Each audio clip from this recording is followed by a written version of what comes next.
Bienvenidos y bienvenidas a una nueva entrevista en Crianza Natural. Soy Rosa Sorribas, consultora de lactancia IBCLC desde 2008 y formadora de lactancia deportiva desde 2003. Hoy tenemos con nosotras a Beth Farga. Hola, Beth. Hola, buenas tardes. Hola, ¿qué tal? Beth es fundadora, estas siglas no las sé decir muy bien. Yo sé que eres presidenta de Son Prematurs, luego nos contarás qué son estas siglas. Y además también eres madre de gemelas, ¿no? Que nacieron a las 27 semanas de gestación. Aina, que murió, supongo que pues, por circunstancias habituales, y Jana, ¿no? Y también tienes otra niña que se llama Keral, ¿no? Keral me imagino que es la Sí, mayor. Sí. sí. Normalmente preguntamos a nuestras entrevistadas qué les hizo llegar a que se dedicaran al tema que les vamos a entrevistar. Pero bueno, en tu caso es evidente, ¿no? ¿Hay algo que ya te habría llevado aquí? Me refiero a que si no hubieras tenido a Aina y a Jana, ¿también te habrías dedicado a los niños pequeños y a sus familias? Pues no lo sé, pero creo que no, porque no entiendes la necesidad hasta que te encuentras con la situación. Y es muy difícil de explicar lo que pasa a una familia cuando todas aquellas expectativas que tenían inicialmente, que es un proceso, la ampliación de familia, la creación de familia, se estrunca empieza a ir por unos derroteros que no los tenías contemplados.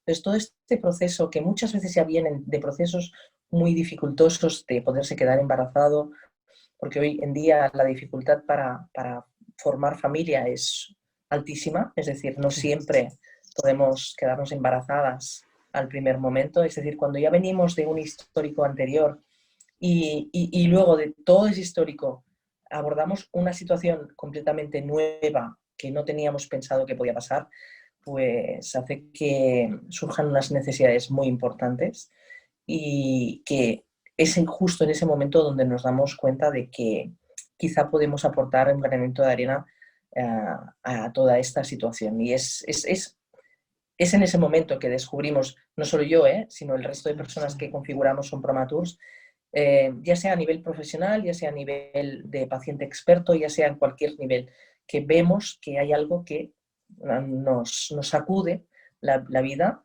y que esta circunstancia puede hacer que podamos ayudar a otras personas. Pero no sé si hubiera sido capaz de darme cuenta así, Ya, sin que no ya. hubiera pasado la experiencia. Cuéntanos un poco el papel y el objetivo de la asociación Son Prematurs que presides. Vale. Así te enlazo un poco con la observación de antes. Sí. Son Prematurs no nace como Son Prematurs. Son Prematurs nace en el sí del Hospital Clínic de Barcelona. Ujú. Eh, para intentar formar equipo y ayudar y nutrir aquello que nosotros entendemos como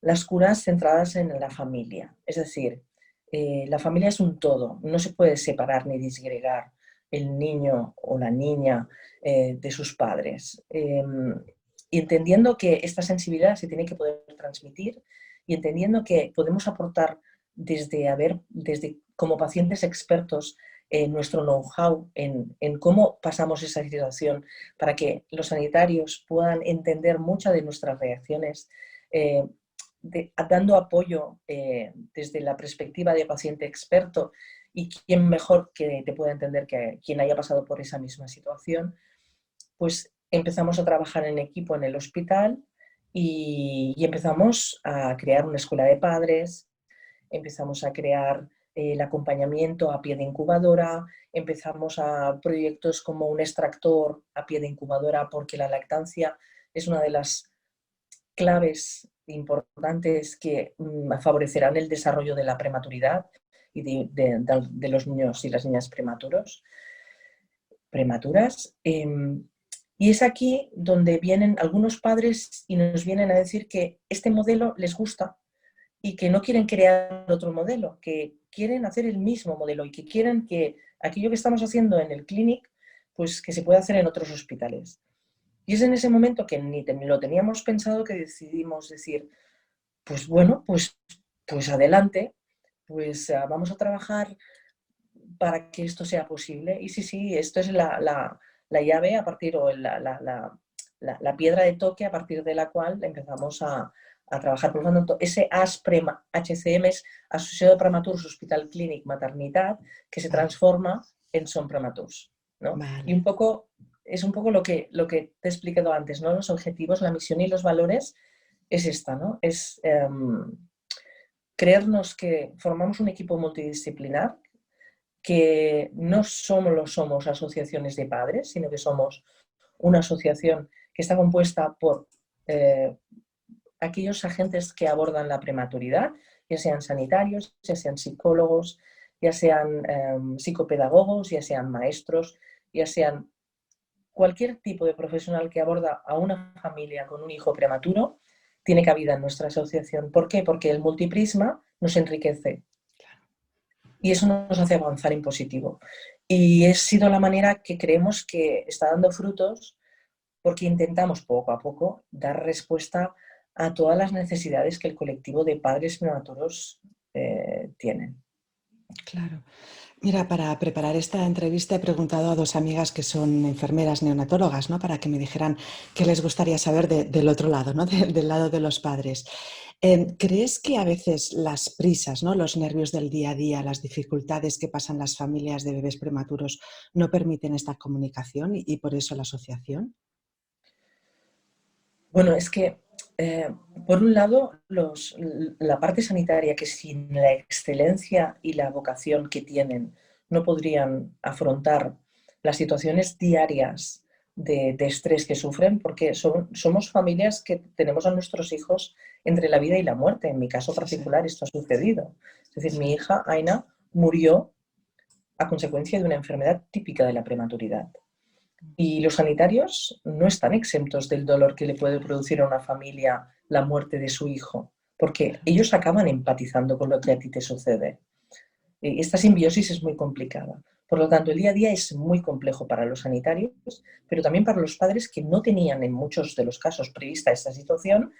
Por lo tanto, esta comunicación se hace día a día y de manera absolutamente vital. Es decir, intentas subsistir en unas circunstancias que no tenías prevista. Hay un shock emocional importantísimo. Por lo tanto, a veces necesitas salir de la barrera de esta situación, de este choque emocional, para darte cuenta que hay cosas que se podían haber mejorado o que podías haber aportado ese granito de arena para que eso funcionase un poquito mejor. Ya no por parte de los sanitarios, sino por parte incluso de los padres, de cómo afrontamos, de la información previa que tenemos que tener, de lo de cómo tenemos que actuar o dónde podemos recurrir, ¿no?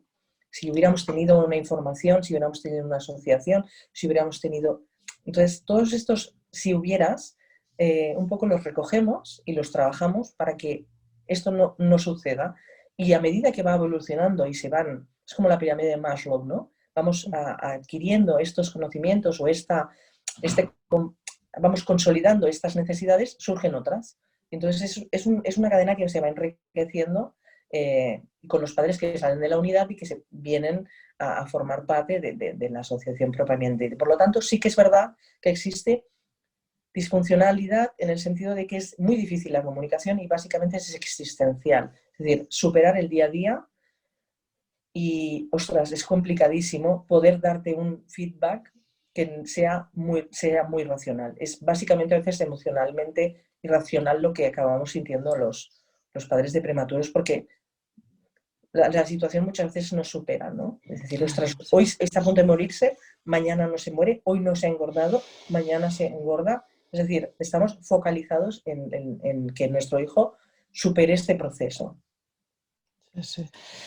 ¿Cuáles son las dificultades más habituales, ¿no? Que se encuentran en las unidades de intensivos neonatales?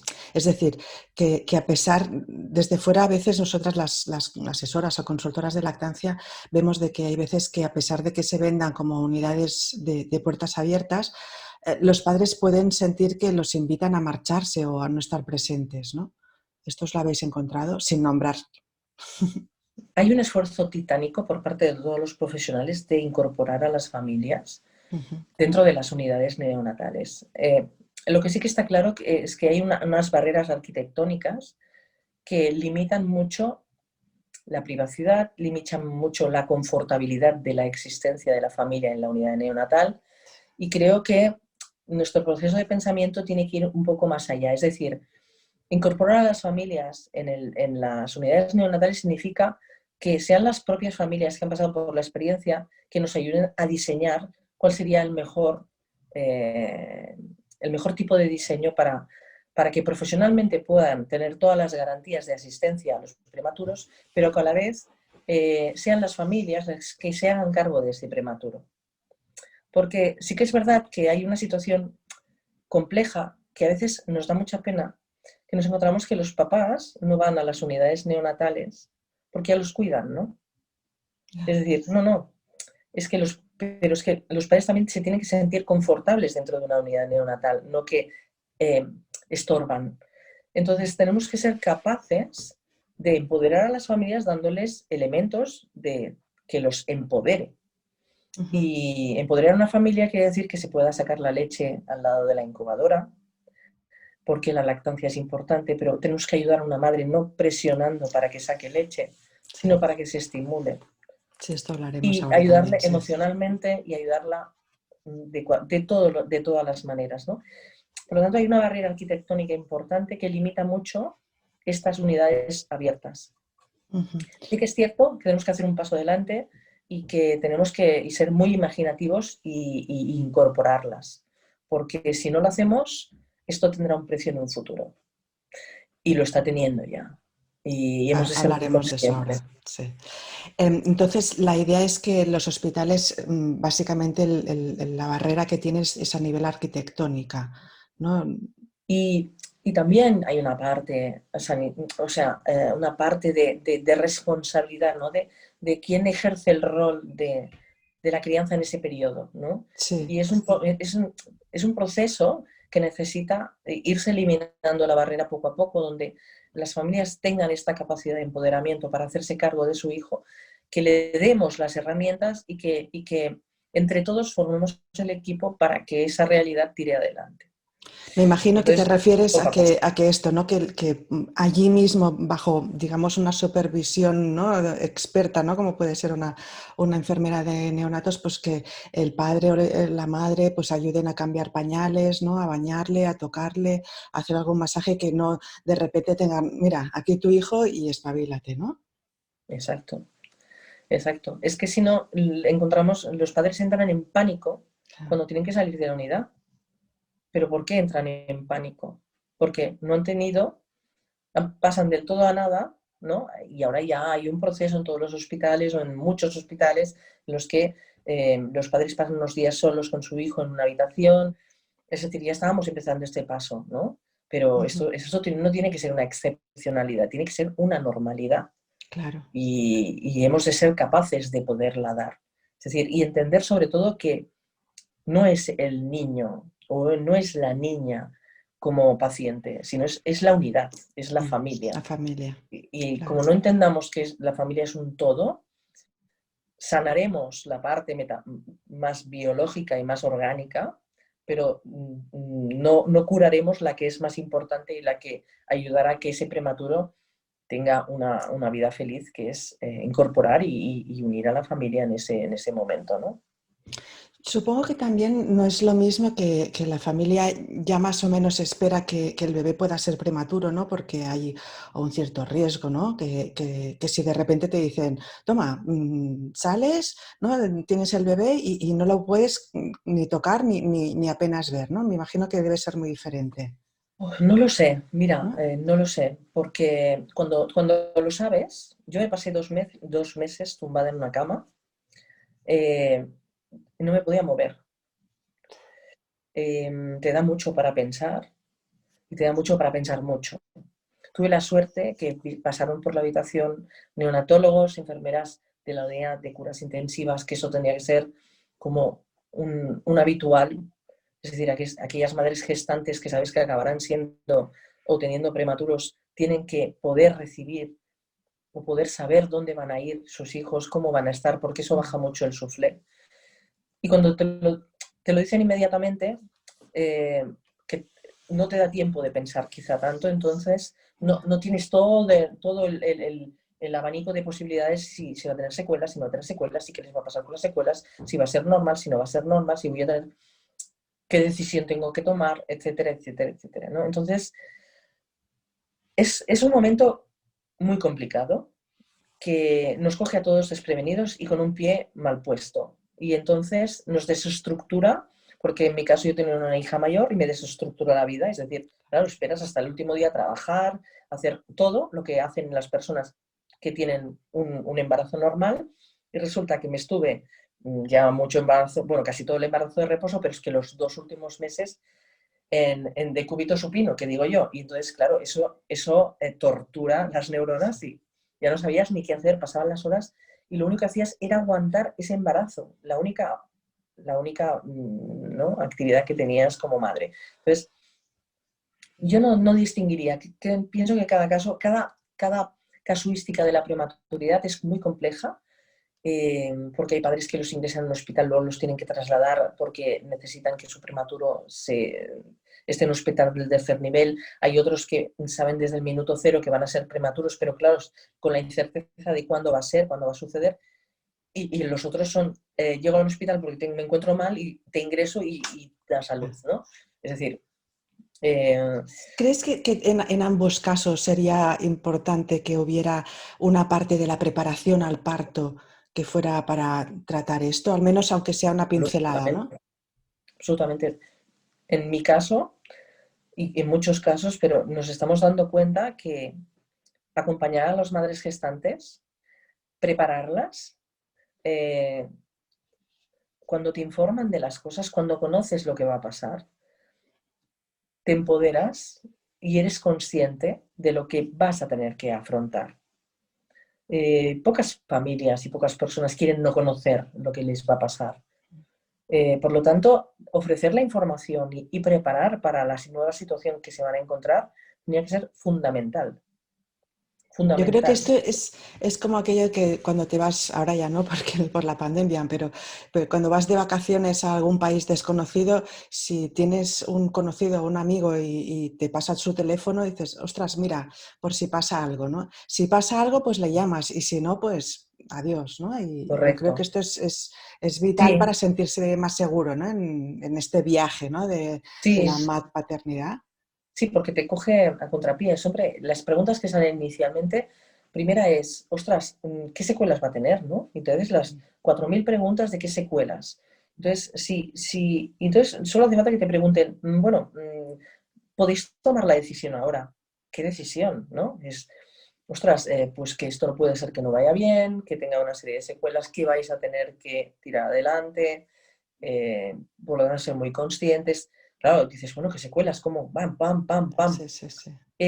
Conociendo otros casos, sabiendo de otros Claro. casos, que te visiten otras familias, sabiendo qué cosas son importantes que tienes que tener en cuenta antes de dar a luz a un niño prematuro, qué otras no, Mm. desde la perspectiva de alguien que ya ha pasado por, o desde la perspectiva de un profesional que conoce la causa, pues es absolutamente, altamente recomendable, pero tendría que ser altamente exigible, ¿no? Porque todo esto favorece que estas familias luego tengan crianzas absolutamente diferentes. Claro, claro. Cuéntanos, para enfocar un poco más el tema, ¿cómo ocurre un parto de un bebé prematuro normalmente? ¿O todos son diferentes? Todos son absolutamente diferentes. Es decir, yo creo que de las personas que en estos momentos configuramos la asociación, que somos muchas, explicando nuestros casos particulares, no han habido ningún caso que coincida, eh, incluso en las sensaciones y en las necesidades. Sí que globalmente hay necesidades y sensaciones, pero son completamente diferentes. Es decir, desde madres que entran, por ejemplo, en parada cardíaca mientras están dando a luz y no conocen a sus hijos. Hace poco atendí a una familia que les había sucedido es decir, eh, una familia que tienen hijos prematuros, que no los puede ver porque entra en parada y no los conoce hasta el cabo de una semana. Esto es lo Uf, más horroroso. Luego, familias que llegan al hospital y dicen, no me encuentro bien, lo siento, pero te quedas y vas a dar a luz. Bueno, pero es que estoy de 27 semanas ya, pero es que tu preeclampsia es tan importante que vas a tener que dar a luz, porque si no, estamos haciendo daño a tu hijo. Desde familias que se pasan, bueno, madres que se pasan, pues como en mi caso, pues 2 meses estiradas en una cama, diciendo, bueno, aguanta, aguanta, ¿cuál es tu misión? Aguantar, aguantar al máximo, y va de horas y va de días, es decir, un día es semanas y meses para un prematuro. Entonces, bueno, imagínate las diferencias, ¿no? Desde que niños que tienen que hacer la reanimación, entubarlos y no los puedes ni ver porque les va la vida y la muerte en esos segundos, esas milésimas de segundo, o bueno, prematuros más tardanos que a lo mejor sí que los han tenido, los han podido acoger en el pecho durante el tiempo antes de que se les haga toda la intervención de análisis de su estado general, pero han podido estar en el pecho de la madre. No hay un patrón. Hablando del pecho de la madre, en caso de estos bebés tan delicados, la importancia de la leche materna todavía es más trascendental, ¿no? Como ya has comentado. ¿Sabes si estas madres reciben la información y apoyo adecuado para conseguirlo? Porque es lo que comentabas, ¿no? De que la presión la reciben, pero igual no el apoyo. Y paradójicamente los prematuros son los que más lo necesitan, los que menos reciben, ¿no? Fíjate las cosas que son paradójicas y curiosas. Es decir, tenemos madres de larga estancia hospitalaria que no, porque quizá de momento todo es un avance, no se preparan para esa lactancia inicial hasta que no da salud. ¿Por qué? Porque no tienen la certeza de que esos hijos puedan seguir viviendo. Entonces, avanzar acontecimientos cuando el día a día estás entre la vida y la muerte es muy complicado. Entonces, ¿dónde está la línea, no? No, yo te voy a formar en qué es un prematuro, cómo lo tienes que criar, cómo tienes que hacer. Y lo mismo pasa con la lactancia. Lo que pasa es que a veces no es ni en la hora, ni en el tiempo, ni en la forma, los tempos son muy rápidos en la prematuridad y van de segundos. Entonces, lo que yo pienso que tiene que haber básicamente es un protocolo de acción inmediata. Es decir, cuando nace un prematuro, la madre ya tiene que estimularse al cabo de 10 minutos. Es decir, en el primer momento, si no puede tener su hijo encima, y si lo puede tener también, la madre ya tiene que estar estimulándose, tiene que estar con un extractor doble hospitalario a pie de su cama, y no tiene que dejarlo hasta que pueda lactar a su prematuro. También te voy a decir una cosa que me he encontrado con otras mamás, que también hay madres que no lo consiguen. No lo consiguen porque orgánicamente no lo pueden conseguir, porque circunstancialmente no lo consiguen. Es decir, tampoco las tenemos que patologizar. Es No, no, decir, no. Y que si ya el por bebé ser es que tengas una madre prematuro, la madre prematuro, también lo es. O sea, eso también se tiene que tener en cuenta y correcto. muchas veces no se Entonces, tiene en cuenta. teniendo en cuenta que siempre el criterio siempre tenemos que favorecer como sanitarios, profesionales de la lactancia y padres que hemos pasado por la misma experiencia, favorecer y informar de la importancia que es que su hijo se alimente de su propia leche, porque le va a dar las proteínas, los lípidos, todos aquellos elementos que le van a favorecer que la inmunodepresión a la que están sometidos estos prematuros se vea más apaciguada, por decirlo de alguna manera que se pueda entender, ¿no? Es decir, le va a dar todos aquellos elementos que él necesita. Y la leche donante es buenísima y es igualmente importante, pero no es lo mismo que una leche materna. Por lo tanto, ayudar a las madres, porque, por ejemplo, madres que han tenido la muerte de un prematuro y luego la existencia y la continuidad de su hijo, acaban lactando. Yo acabé lactando, pero fue un esfuerzo titánico. Mientras moría mi hija, yo estaba en una sala sacándome leche para la otra que necesitaba, porque sabía que le iba la vida. Y mi hija murió por una enfermedad típica de inmadurez en los intestinos. Por lo tanto, más que nunca, era importante que yo tuviera la fortaleza mental y física para, aunque fuera una gota, me la extrayera para dársela a mi hija. Y es el homenaje que le hice a mi hija que murió, ¿no? Es decir, te voy a sacar la leche para que tu hermana tire adelante, ¿no? Y esto es un proceso que si tú no lo desconoces, si tú no sabes la importancia que tiene esto, quizá no lo haces. Entonces, por lo tanto, información básica, extractores dobles a pie de cama de las madres desde el minuto cero, que les van a acompañar hasta donde sea. Prácticamente tenía que haber un extractor para cada madre y en cada incubadora, evidentemente, un extractor doble, para que la madre, cuando ella crea, considere oportuno, pueda, al lado de su hijo, poderse hacer la extracción. Esto tendría que ser como un respirador. ¿Por qué? Porque es tan importante como un respirador. Pero ¿no crees que a veces que esto bueno, yo ahora hago un poco de abogado del diablo, ¿no? A pesar de ser consultora, pero sí que nos han dicho más de una ocasión de que les estamos presionando, ¿no? A las madres. Creo que esto es una pregunta que tenía después, o sea que si quieres lo hablamos después. Em, Has comentado algo que realmente me ha roto bastante, pero supongo que es que estáis acostumbrados, a pesar de, a ver, refraseo, aunque ocurra en vuestro entorno, no es algo que os podáis acostumbrar. Y es que a la semana 27 te digan, este niño tiene que salir. ¿Qué es lo que más miedo da a los padres? Es decir, ¿da más miedo que fallezca o que tener que decidir si vive o no, o que viva en unas condiciones infrahumanas? Yo creo que todo.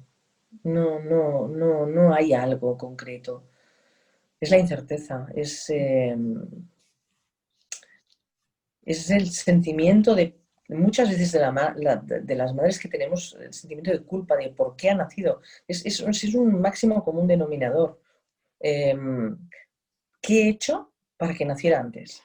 Ya. No has hecho nada, pero esa es la máxima, ¿no? Entonces, a partir de lo mal que yo he hecho todo este proceso, ¿qué le va a pasar? ¿No? ¿Se va a morir? ¿Va a tener secuelas? ¿Cómo va a hacer? Entonces es un cúmulo de, ostras, tenía que ir bien y ha ido mal. ¿Qué ha pasado, no? Y Ya. entonces ese cúmulo de incertezas se junta en la vorágine del momento y es lo que preocupa. Va mucho en función de los valores de cada familia, en función de las circunstancias. En mi caso, quizá no me preocupaba más si tendría secuelas o no tendría secuelas, ¿no? En mi caso, quizá me preocupaba más, pues no sé, si viviría o no viviría. Pero más allá de aquí, también depende del momento. Es decir, es la incerteza que se te presenta en una situación que desconoces qué es lo que va a suceder y cómo se va a desarrollar aquella circunstancia. Y ahora una pregunta que no había pensado, que se me acaba de ocurrir ahora, y es que ahora estamos en un momento mundial, digamos, de incertidumbre, ¿no? De que no sabemos si la vacuna del COVID, si no sé qué y tal. Em, ¿Crees que en los últimos meses ha habido, o sea, se suma esa incertidumbre, es decir, la incertidumbre que tenemos del COVID más lo que estás comentando? ¿Crees que esto es Mira, demasiado? me gusta mucho que me hagas esta pregunta porque eh, cuando preguntan qué sienten los padres de prematuros, es que los padres de prematuros, la experiencia del COVID es la experiencia que sentimos cuando tenemos un hijo prematuro. La incerteza día a día, el no poder hacer aquello que tenías previsto hacer o que a nivel premental tenías previsto.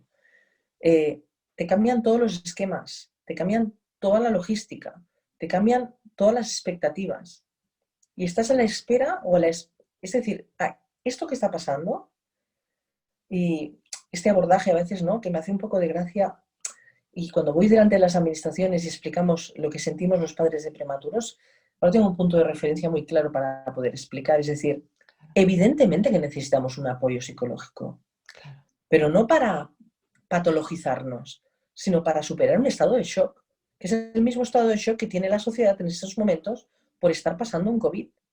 Es que la prematuridad es como una situación de COVID, una micro situación de COVID que nadie ve y que lo único que ve la gente es que la prematuridad, bueno, ya crecerá, ¿no? Es la frase, Ya, ¿no? pero Ah, bueno, sí, tranquila, ya crecerá. En mi familia han habido 10 prematuros, sí, pero es que el estado de ya. shock de esa familia se tiene que abordar en ese momento y se tiene que ayudar a empoderar y evidentemente que todo en esta vida se supera de una mejor o peor manera y se tiene que superar, pero tenemos que dar las herramientas y tenemos que dar esa ayuda que va a revertir, pero de muchísima manera y bueno, no me sale ahora quizá la palabra en castellano, te la diría en catalán, pero evidentemente va a favorecer la crianza de una manera exponencial si apoyamos estas familias de una manera adecuada que si no las apoyamos. Y es lo Hablamos de mismo esto que el con... apoyo a la COVID. Claro, sí, sí. Es la Vamos a misma situación. aceptarlo un poco más también, a profundizar un poquito más. Has comentado, por ejemplo, que tú estuviste 2 meses tumbada de boca arriba. ¿Qué se puede hacer cuando tienes, a ver, ya hemos estado en confinamiento, ya hemos estado encerrados en casa, pero no es lo mismo, tienes que estar inmóvil, ¿no? ¿Qué puedes hacer? ¿Estar con el móvil todo el día o qué haces para no No, volverte loca? pues mira, en mi caso, pero no quiere decir que sean todos los Ya, casos, yo me hice una propuesta, o sea, yo no he sido nunca de tejer, no he sido nunca muy niñera, no he sido nunca, pero dije, vamos a ver, necesito estimulación intelectual porque estar todo el día aquí estirada, pues yo me estaba leyendo varios libros a la vez, teníamos una tele y lo que ponía es la radio de música clásica, que cuando entraba el camillero, entraba la enfermera, me miraron con una cara diciendo, ¿tú estás bien? Porque eran demasiadas horas para estar viendo, est estimulándome sí. viendo cosas que a mí no me aportaban un valor bajo mi punto de vista positivo. Entonces quería establecer un vínculo muy importante con mis hijas y hacerlo de la manera más positiva. Entonces dije, bueno, vale, que no te puedes mover, bien, vamos a ver, intelectualmente necesitas estímulos, vale, necesitas escuchar las noticias, bien, esto lo tenemos consolidado con los libros y con nada de dispositivos móviles, lo mínimo posible, y escuchar mucha música para transmitirles mucha paz. Les cantaba mucho y les hablaba muchísimo, les explicaba lo que me pasaba. Además tuve la suerte de estar en una habitación que estaba sola y les hablaba y les decía, pero ¿cómo puede ser que esté tan enfadada? Pero no os preocupéis. Bueno, mis charlas y luego empecé a tejer. No sabía tejer, le dije, bueno, a mi suegra y a mi madre que me enseñasen a tejer una mantita para cada una de ellas. Hice la primera manta y me quedé a medias de la segunda. Pero tejía. Y mi obsesión era, ya tengo 3 líneas. Están muy mal hechas, pero ya tengo 3. Bueno, no sé si soy en línea, no sé si hablo con mucha Bueno, sí, propiedad. sí, es igual. Y aquí, quien sepa tejer me va a decir, hombre, Elizabeth, pues un poquito de por favor. Pero, y empecé, y un poco es de una situación que es muy difícil de tirar adelante y de no darle vueltas a la rotonda porque estaba muchas horas sola.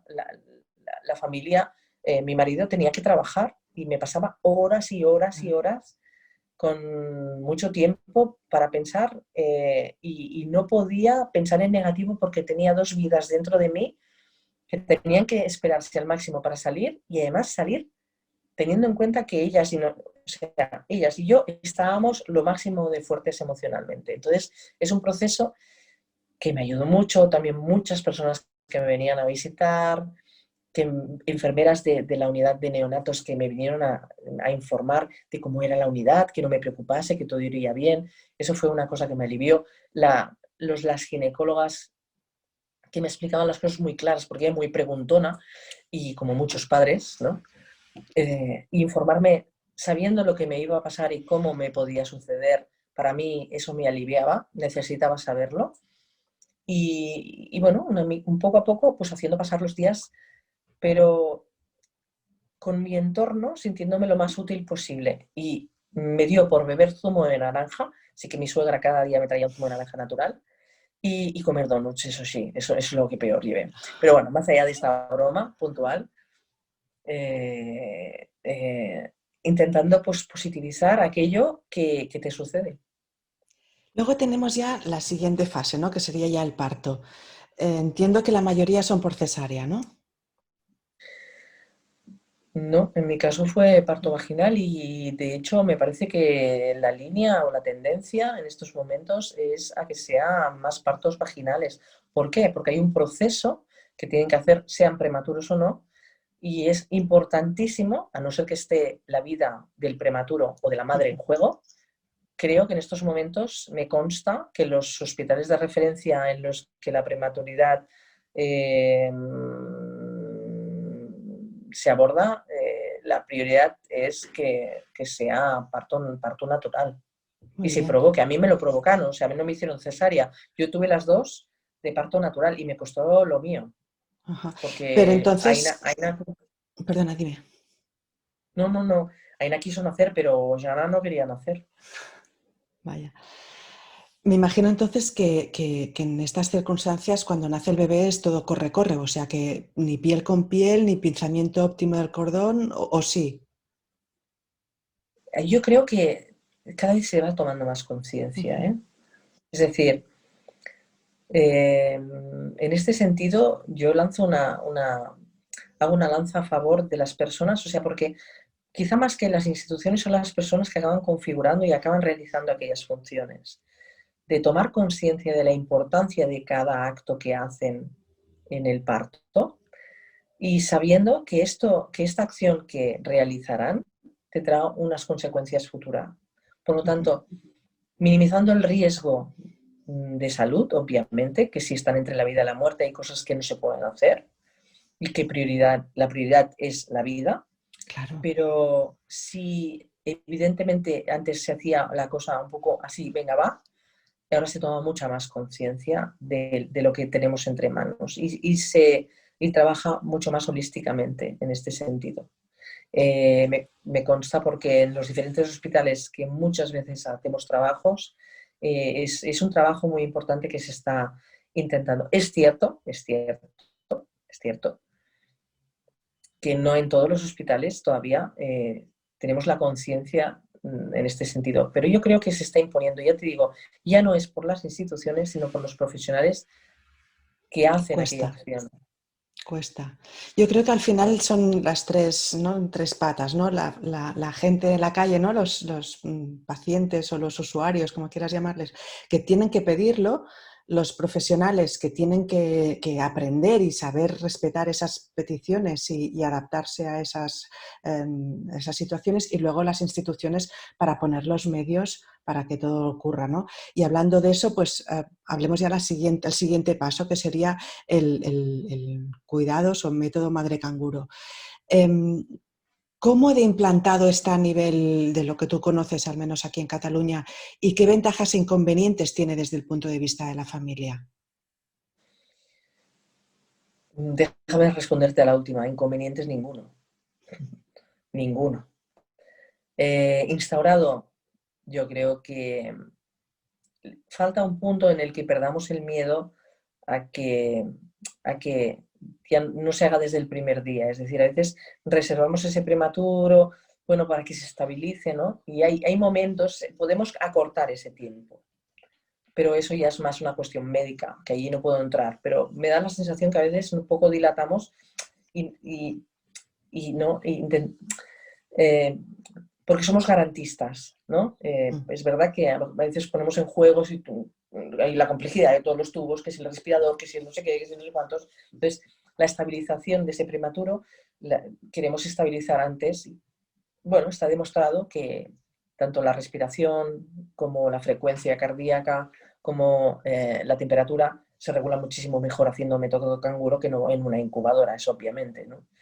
Aparte que la favorecemos la afiliación, favorecemos una serie de aspectos que moralmente, a nivel ético, siempre que tenemos que introducir la parte ética, y esta es una de las partes éticas que hemos de ser capaces de introducir, es altamente recomendable intentar hacerlo desde el minuto cero, sabiendo que no pongamos en En entredicho riesgo. la viabilidad de ese prematuro por el hecho de hacer método canguro. Pero vamos, más allá de que desconozco, porque no es mi profesión, pero si estamos haciéndolo en el tiempo óptimo, sí que te puedo decir que en estos momentos, a nivel, como mínimo aquí en Cataluña, que es el ámbito en que nosotros trabajamos, sí que se está trabajando intensamente en el proceso de método canguro. Es decir, dudaría mucho, vaya, te puedo decir que de los hospitales con los que nosotros trabajamos, todos los hospitales, todos favorecen, estimulan y apoyan y incentivan el método canguro en los prematuros.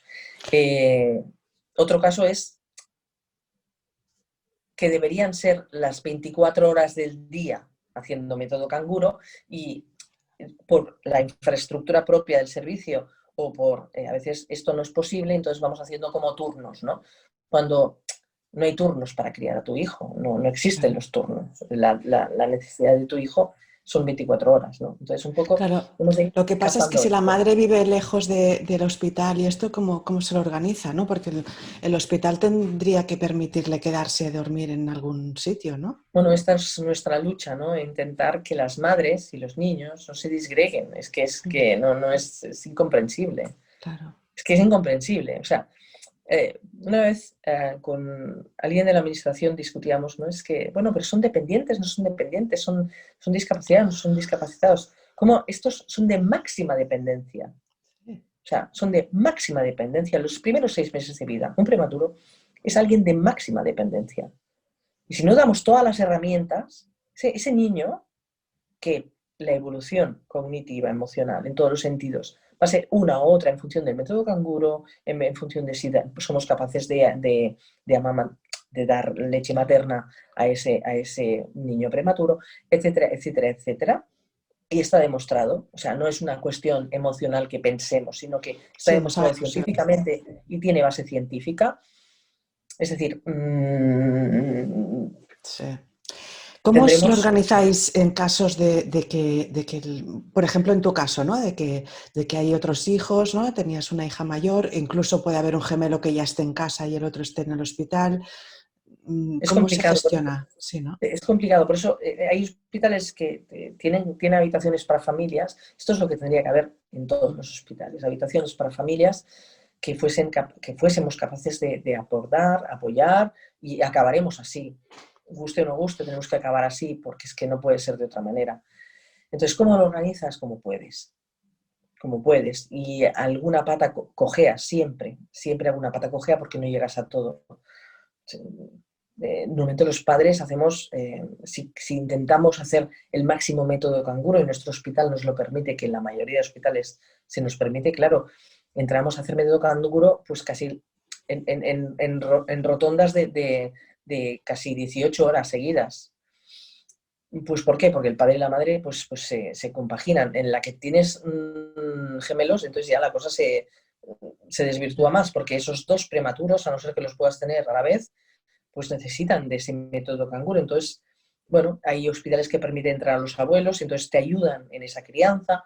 En estos momentos la COVID, evidentemente, pues restringe accesos a las unidades, que es otra parte ética que tendremos que trabajar y tenemos que evaluar si en estos momentos, pues qué prevalece más y qué es más importante en según qué sentido, pero esto es otro tema aparte. Eh, pero evidentemente es disruptivo. No puedes tener una vida normal cuando tienes a alguien ingresado en una UCI. Por lo Ahora que, tanto, todo que hemos aquello. hablado, ahora que hemos hablado de este tema del COVID, eh, ¿afecta mucho a los prematuros o no más que a un niño sano a término? No, está demostrado que el impacto que tiene la COVID sobre los niños ingresados en las unidades neonatales no es relevante como para podernos preocupar de que esto sea un problema. Hay algunos estudios científicos que acaban de salir ahora no hace mucho a nivel de Estados Unidos y Europa que corroboran esta teoría. Por lo tanto, bueno, es como no patologizamos o, bueno, pusimos el dedo en los niños que eran altamente transmisores pues hace un tiempo por desconocimiento, y en estos momentos ya sabemos que la trazabilidad máxima no está, o sea, la aportación máxima del COVID no viene de los niños, no viene de Sí, otro sí. tipo de transmisión. Por lo tanto, tampoco es el caso. Tampoco es el caso que impacte sobre estos Qué prematuros. bien, al menos algo es algo. Sí. Me acuerdo, hemos comentado un poco este tema, pero me parece que aún falta un poco más por lo que decías de los sacaleches, ¿no? Porque recuerdo la doctora Carmen Payás, ¿no? Que es jefa de neonatología del Hospital 12 de Octubre de Madrid, que decía que se debían cuidar más a las madres y no considerarlas como meros objetos proveedores de leche. Y yo he acompañado a alguna madre en maternidad, tanto como consultora de lactancia como acompañante de parto, ¿no? De doula, y sé que todavía falta mucho de este acompañamiento ya en casos de partos normales, en casos de partos prematuros o de niños enfermos prematuros, me imagino que aún falta mucho, ¿no? O sea, que hemos mejorado, pero aún falta, ¿no? Hay una conciencia de que las madres tienen que dar leche, porque obviamente si las madres no tienen leche, no producen leche, la tienen que comprar de un banco de leche, obviamente. Y el coste es altísimo de la leche materna. Ya, por un tema de coste, ya la promoción de la lactancia en este sentido ya es obvia.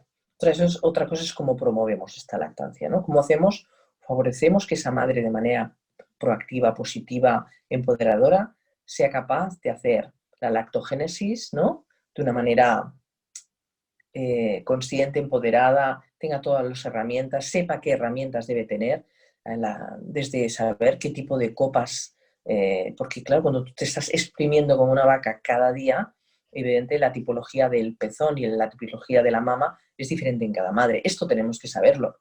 Es cierto que nos falta mucho camino y tenemos que recorrerlo. Tenemos que tener un librito, una guía o algún documento que nos permita saber qué tipología de pecho y qué tipología de pezón tenemos para podernos hacer la mejor extracción con la copa que sea necesaria. Y esto os parece una tontería, pero esto provoca mastitis. Y las mastitis hacen que abandones la extracción y hace que abortes todo el proceso mental de voy a extraerme la leche porque es que no puedo, porque coges fiebre, porque etcétera, y Te tienes un encuentras dolor mal, sí. inasumible, ¿no? Después de todo el dolor emocional y toda la situación. Por lo tanto, las tenemos que cuidar muchísimo estas madres. Y por lo tanto, tendría que haber un profesional, vamos, por cada ala, por cada área, que se ocupase como una enfermera, porque se tienen que cuidar. Si es que realmente creemos en que la lactancia es un medicamento, es un antibiótico, tendría que haber un profesional que acompañase a estas madres y las empoderase para que pudieran hacer esta extracción. Esto tiene que Aquí pasar. vengo donde yo digo lo de los 3 puntos, porque profesionales que sean enfermeras neonatales, que sean consultoras certificadas en lactancia, las hay, pero como si tuvieran, yo qué sé, el carné de conducir camiones, o sea, les da igual. Pero eso creo que tenemos que hacer de las 3 cosas, es decir, que las madres exigir este papel, estas profesionales que ya existen pero que no están reconocidas, y luego que las entidades las reconozcan y preparen esta parcela, ¿no? Este puesto de trabajo, ¿no? Específico para ellas. Exacto. Y me imagino bueno, que la siguiente fase ya es cuando llegan a casa, ¿no? Y ya el desarrollo y las características especiales de este bebé que lo pueden acompañar durante el resto de su vida, ¿no? Ya es algo de, bueno, de día que pasa, año que, no sé, que empuja, no sé cómo se dice en Bueno, castellano, ¿vale? esta es la fase más desconocida Sí, y es ¿no? la fase más complicada, porque al final, en un hospital, dejas tus hijos en manos de profesionales que Sí. saben lo que tocan. Cuando sales de la unidad, resulta que tienes un pediatra de cabecera, tienes el pediatra, el neuropediatra que te acompaña en el hospital, luego tienes toda una ristra de profesionales que en función del hospital que has nacido tienes más seguimiento o menos seguimiento. Es decir, una disfuncionalidad en el abordaje de ese prematuro que hace que si has caído en un buen sitio, pues lo hagas muy bien. Si has caído en un mal sitio, pues lo hagas diferente. Entonces, aquí es donde tenemos que empezar la lucha real. Es decir, empoderar a los padres que sí que es evidente que no vamos a patologizar a nuestros hijos porque les haríamos un flaco favor, pero sí que tenemos en manos un prematuro que no solo tiene que crecer, que ha nacido antes de tiempo y que hay órganos y que hay funciones vitales y funciones emocionales que están restringidas y que las tenemos que potenciar y estimular. Por lo tanto, la estimulación en la prematuridad es básica. Hemos de crear conciencia de que esa estimulación tiene que existir. Y que es verdad que ni los profesionales o algunos profesionales no son conscientes de que esta prematuridad se tiene que estimular. ¿Por qué? Porque no hacemos el seguimiento completo. Lo hacemos hasta aquí. Entonces, ese prematuro que tiene dificultades emocionales de relación, que le acaban diagnosticando un Asperger o que le acaban diagnosticando un autismo o que le acaban diagnosticando, etcétera, etcétera, etcétera, bueno, pues como no le hacemos el seguimiento, hombre, tiene 2 piernas, 2 manos y una cabeza, ¿no? Entonces, cuidado. Cuidado porque evidentemente que el gran porcentaje no tiene morbilidad, no tiene secuelas, o las secuelas que va teniendo las va consolidando. Sí que es cierto que hay un proceso, que son los primeros 5 o 6 años, en que las morbilidades más biológicas, orgánicas, funcionales, cardíacas, renales, etcétera, se van visuales, se van consolidando o se van diagnosticando de manera más definitiva, pero hay un ámbito, un espectro más emocional que no sale al minuto cero, sino que va saliendo en función de cómo se relaciona ese prematuro, que tenemos que estar atentos, sin miedo, pero atentos. Y tenemos que ser capaces de informar a las familias que tienen que estar atentos y que tenemos que ir a buscar los profesionales que necesitan nuestros hijos en cada momento. Y esto bien todavía no es así. Entonces nos encontramos prematuros que no han ido nunca a un centro de atención precoz y dices, ¿pero alguien te lo ha dicho? No. Entonces tenemos que luchar para ese abordaje en posterior, porque sí que es verdad que salvamos a los prematuros y les damos una posibilidad de tirar adelante su vida, pero ¿en qué condiciones, no? Y después, ¿qué pasa, no? Entonces tenemos que ayudar a este contingente de familias porque los primeros 6 años de vida son los más importantes y son los que más ayuda necesitan. A partir de ahí, sí que podríamos decir que aquellas morbilidades normalmente las tienen consolidadas y entonces se van, pues bueno, abordando los diferentes temas que van surgiendo. O ninguno, porque las cosas han ido bien y han funcionado bien y se ha estimulado bien. Entonces, aquel prematuro deja de ser prematuro, por decirlo de alguna manera, ¿no? Para desarrollarse de una manera absolutamente normal. Claro, tendría que haber como una especie de protocolo, ¿no? Que sé. Existe, pero es muy diverso y muy diferente en función del hospital en el que naces, del sitio donde estás. Hay CDIAPs que están colapsados, entonces no pueden atender a todo el registro de prematuros porque también eh, a nivel geográfico también hay más volumen en según qué ámbitos que en otros. Tenemos que ser capaces un poco de relacionar esta prematuridad y empoderar a los profesionales y unirlos, ¿no? Por eso nuestra obsesión de hacer el multiprisma, el multiabordaje, el tomar conciencia, ¿no? De la importancia que es tener un médico, un pediatra que sepa lo que es un prematuro, como tener una guardería, una directora de guardería que sepa lo que es tener un prematuro, que una maestra de preescolar que sepa lo que es un prematuro o una maestra de primaria que sepa lo que es un prematuro. ¿Por qué? Pues porque estos niños, en función del grado que vayan abordando de su estado, pues tendrán unas dificultades o tendrán otras, pero tomar conciencia de qué perfil de niño tienes es muy importante. Y aquí es donde tenemos que trabajar nosotros como asociación para crear esta conciencia social.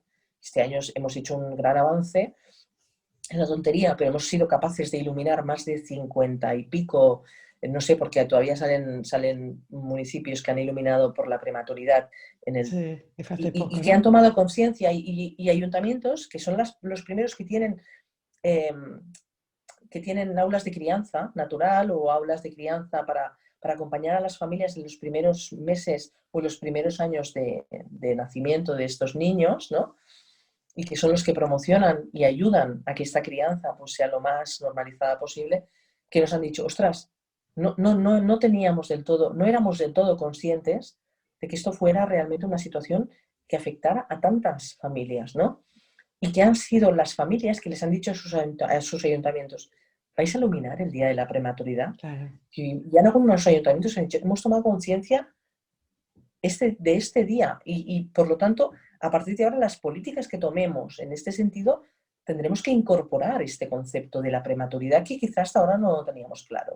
Claro, claro.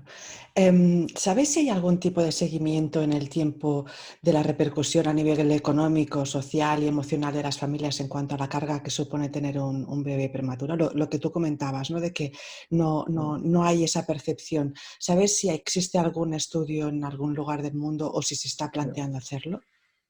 No lo sé si existe en algún lugar del mundo y si lo están redactando, no somos conscientes de ello. Nos falta mucha investigación en muchos ámbitos. La prematuridad es relativamente reciente. Estamos hablando de niños que en algunas edades gestacionales antes se daban por muertos. Por lo tanto, es todo muy novedoso. Por lo tanto, hemos de crear mucha literatura. Y el abordaje último que se crea es el abordaje psicosocial o el abordaje emocional o el abordaje del impacto que representa emocionalmente para según qué perfiles el tener un hijo prematuro o no. Por lo tanto, siempre es cierto que a veces socialmente o psicosocialmente son los últimos estudios que se abordan, porque básicamente primero necesitamos saber si aquello que estamos salvando va a tener repercusiones orgánicas severas en un futuro. Por lo tanto, es cierto que es normal que vayan los últimos como estudios, pero sí que tenemos que potenciar nosotros como sociedad civil y en nuestro caso como organización sin ánimo de lucro, pero que una de nuestras patas fundamentales es la investigación, pues intentar favorecer que estas investigaciones se hagan y se hagan de manera científica y que tengan una base a partir de la cual podamos todos trabajar y buscar soluciones a aquellas realidades que nos presenten una dificultad. Es que es eso que yo pienso, por ejemplo, en el tema de la lactancia o incluso en algunos partos, ¿no? De cuando les presentan, ¿no? Lo que te decía la parte de arriba, ¿no? De las instituciones y tal, y les dices, oiga, señores, que la lactancia, promover la lactancia os va a ahorrar tantísimo dinero, ¿no? O evitar tantas cesáreas, ¿no? De pim pam, porque si una cesárea, pues te va a evitar todos estos costes. Aún así, tampoco lo conseguimos, ¿no? Pero bueno, ya tienes eso, ya tienes algo, ¿no? Lo que tú dices, una pata en la que agarrarte y decirle, oiga, que no lo estamos haciendo porque nos apetezca, sino porque usted se va a ahorrar dinero y es mucho mejor para los bebés, ¿no? Y para la Exacto. sociedad en general. Es tomar conciencia. Muchas veces si no se actúa es porque no somos conscientes de que aquello realmente es una dificultad. Y me estoy dando cuenta a raíz de intentar contactar con las administraciones, eh, explicándoles la situación, con qué nos encontramos y qué dificultades tenemos. Y me doy cuenta de que no hay conciencia, ¿no? Entonces, lo primero que tenemos que hacer es crear conciencia. En paralelo, favorecer la investigación. Y es responsabilidad nuestra favorecerla, pero creando conciencia previamente o en paralelo. Y evidentemente, cuando tienes resultados científicos, pueden dejar de hacerte caso una vez, dos veces, tres veces, pero ya cuando la evidencia es tan evidente, difícilmente van a poder girar la cara y mirar hacia otro lugar y no tomar medidas en este sentido, ¿no? Bueno, O es sea, más que lo vamos a difícil. conseguir, lo vamos Sí. a conseguir, seguro. Leía el otro día de que las madres de bebés prematuros tenían una diversidad microbiótica distinta ya en el primer trimestre de embarazo. ¿Crees que sería muy atrevido hacer un estudio para analizar la microbiota vaginal para descartar esos casos? Es que cuando lo leí pensé, anda, qué bien, pero luego pensé, ostras, esto me parece la película aquella de Gattaca, ¿no? De tu código sí, entonces tú sirves para esto, tú no sirves, o, ¿sabes? No sé, un poco Yo como pienso lo que de... el conocimiento siempre es necesario. Y pienso que obviar el conocimiento por miedo eh, no tendría sentido. Por lo tanto, entiendo que los profesionales que entienden en este sentido pues, han hecho los estudios o están elaborando estudios para intentar analizarlo y quizá nuestra responsabilidad sería hacer la difusión de aquello que realmente ya es una evidencia científica. Yo creo que todo aquello que favorezca conocimiento y empodere decisiones que hayamos de tomar es importante, porque al final el no conocer hace que no tomemos las decisiones de manera objetiva, sino muy subjetiva. Y las emociones a veces nos pueden llevar a tomar decisiones que no son del todo acertadas si nos dejamos solo siempre llevar por las emociones. Por lo Claro. tanto, el conocimiento es básico y tenemos que velar para que el conocimiento siempre surja. Sí, sí. Por lo tanto, ojalá que haya muchas investigadoras que trabajen en esta línea. ¿Hay algo que te gustaría comentar que no te haya preguntado? Pues hemos hablado de muchas cosas. Bueno, la verdad es que gracias por la oportunidad de hablar de la prematuridad, de verdad. Gracias porque es importante, y siempre digo, no patologizar a los prematuros, pero sí ser muy consciente de las dificultades a las que están sometidas las familias de prematuros. Estoy harta, en el sentido bonito de la palabra, pero de oír, o sea, es que esta familia es sobreprotectora. No, es que esta familia ha pasado mucho antes de llegar aquí. Y el tesoro que tienen es muy importante. Por lo tanto, y no les hemos dado las herramientas. Por lo tanto, no hablemos de crianzas patológicas o de madres o padres que no están educando de manera correcta.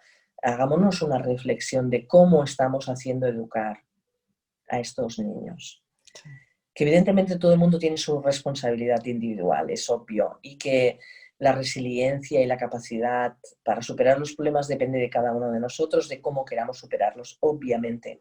Pero cuando ves que aquello puede suponer un problema psicosocial, que es lo que es, también la prematuridad, un problema que puede afectar a una parte muy importante que es la crianza de aquel niño que será un adulto en un futuro, que en función de cómo tenga esta crianza tendrá unas patologías emocionales o otras, o no tendrá ninguna. Nuestra responsabilidad es intentar que todo el mundo tome conciencia y en vez de acusar, ¿no? Ayudar. Y intentar, pues si no puede ser con un profesional, con otro, que esto sea lo más positivo posible. Y un poco estamos en esa línea, de intentar que todo el mundo tome conciencia de que no lo estamos haciendo mal, que todo el mundo intentamos hacerlo cada vez un poco mejor, que tenemos que tener siempre las orejas bien alerta, los ojos bien abiertos, pero también la boca bien abierta para poder decir lo que realmente necesitamos. Y en ese sentido, pues es muy importante. Y nada, y que la prematuridad es muy estacional, pero que necesita de muchas familias y muchos profesionales que la cuiden y la mimen. Por lo tanto, animo a todas aquellas personas que quieran colaborar con Som Prematurs para que no sea una situación puntual de un momento puntual, sino que tenga una continuidad y que se pueda nutrir de profesionales y padres que vayan teniendo experiencias futuras, pues que colaboren con nosotros y que serán muy bienvenidos. ¿Sabes si hay alguna otra asociación en España o en otras partes del mundo, en Sudamérica o así?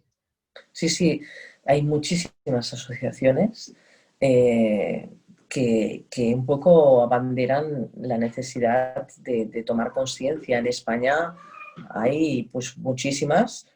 La primera fue APREM, fue un poco también en la que nosotros nos inspiramos como asociación. Es la más experta, pero casi en todas las comunidades autónomas hay alguna que otra asociación. Aquí en Cataluña hay varias también. También es cierto que a veces es tan estacional que no nos permite tener durabilidad en el tiempo, ¿no? Entonces estamos un tiempo que somos muy potentes y muy fuertes y tenemos que abordar a veces morbilidades posteriores de nuestros hijos y hace que aquella fuerza inicial, ¿no? Pues porque no tenemos la capacidad de... Un cardiópata será un cardiópata siempre, del inicio al final, pero la prematuridad no es bien así. Por lo tanto, es muy importante, ¿no? que estas asociaciones pues reciban nuevos miembros, se renueven y tengan fuerzas renovadas. Por si no, sí que es verdad que tenemos asociaciones, pero que nacen entran y salen de manera muy espontánea, pero cuando tú tienes que cambiar políticas de actuación, cuando tienes que necesitas un rodaje, necesitas saber el antes, el durante y el después. Y entonces para eso necesitas asociaciones potentes, ¿no? Que tengan durabilidad en el tiempo. Sí. Pero sí que existen, sí, por supuesto. Qué bien. Pues nada, muchísimas gracias, Beth, por tu amabilidad en dedicarnos tu tiempo. Ha sido extraordinario poder conocer más en detalle, más a fondo, ¿no? el mundo de los prematuros. También muchas gracias a todas y a todos por asistir o por vernos en diferido. Y recordad suscribiros si queréis volver a ver este webinar o acceder a todos los anteriores en crianzanatural.com/podcasts.sp. Sabéis que cada jueves a las 6 de la tarde nos vemos en una nueva e interesante entrevista. Tenemos los eventos colgados en nuestras redes sociales. Muchísimas gracias, Beth. Gracias. Gracias a vosotros por darnos la oportunidad. Gracias.